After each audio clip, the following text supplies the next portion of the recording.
Fun-loving superhero turned cold-blooded vigilante. We look at the essential Robbie Baldwin.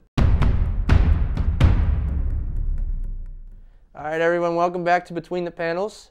And we're discussing Speedball, Robbie Baldwin, and, well, the two faces that is Robbie Baldwin, and the events he helped cause. So, Jobo, I'll let you take it away because... Okay, so, Robbie Baldwin. Where do we begin with that guy?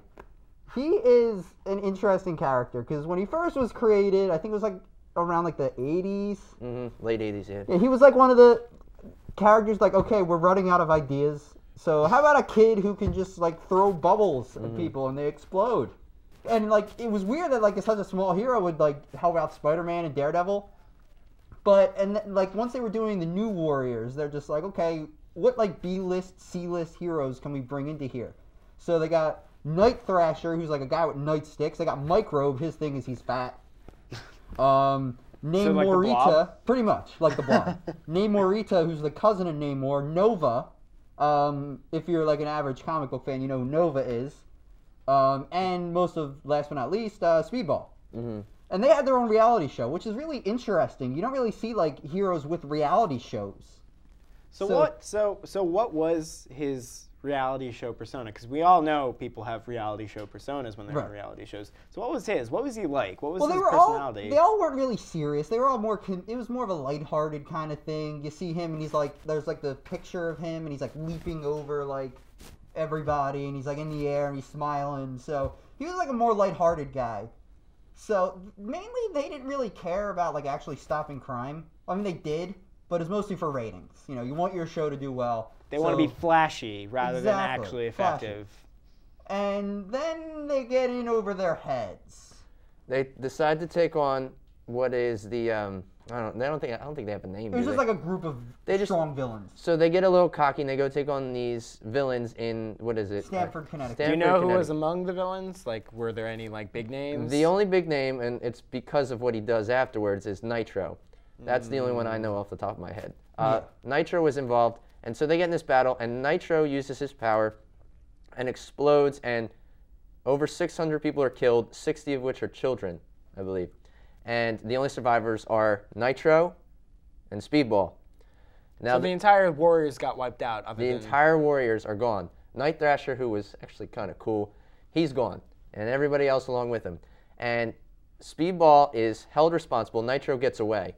Speedball is held responsible. He's stuck in, they take him into custody, and he later goes into this thing called the negative zone, where that's basically where they just shove heroes when they're past their usefulness to bring them back whenever. Yeah, so that's where we get into the Civil War.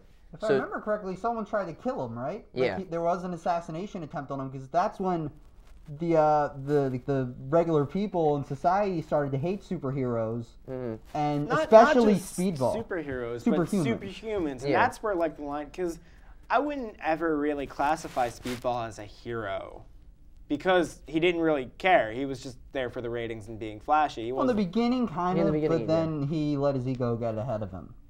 So it's appropriate to say that the rage isn't against people like Steve Rogers, who are actually like honorable heroes.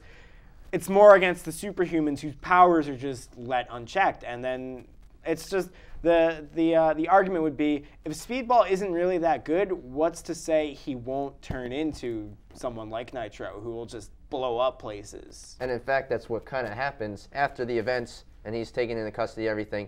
You see that he starts this transformation as teams are being formed, and we see Peter Parker, as he draws the line, he sides with Iron Man, and he says, all right, come here, Mr. Cameraman.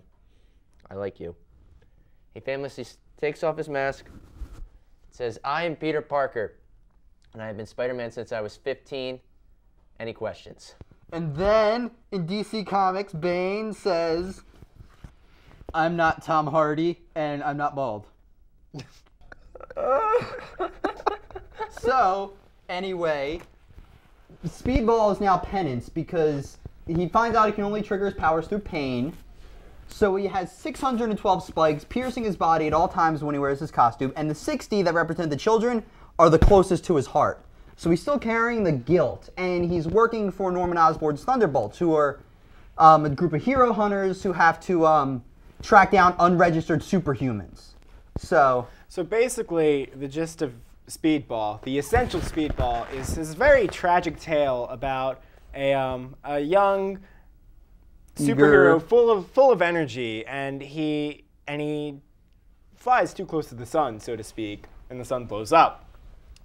And then he has to deal with the guilt, and he becomes a sort of anti-hero, kind of Boba Fett-like character, hunting down and just tracking people mercilessly as penance. And as that persona, he's like the weird kid on the team that sits in the back of the room that you don't want to irritate because you don't know what he's going to do, but at least he's not Venom, who's on the team, who's eating people. Yeah, one of my favorite things, real quick, is about when he finally finds Nitro, he gives his suit, he takes it off, and he gives it to Nitro, and he says, I didn't wear this as a tribute to all those people that died.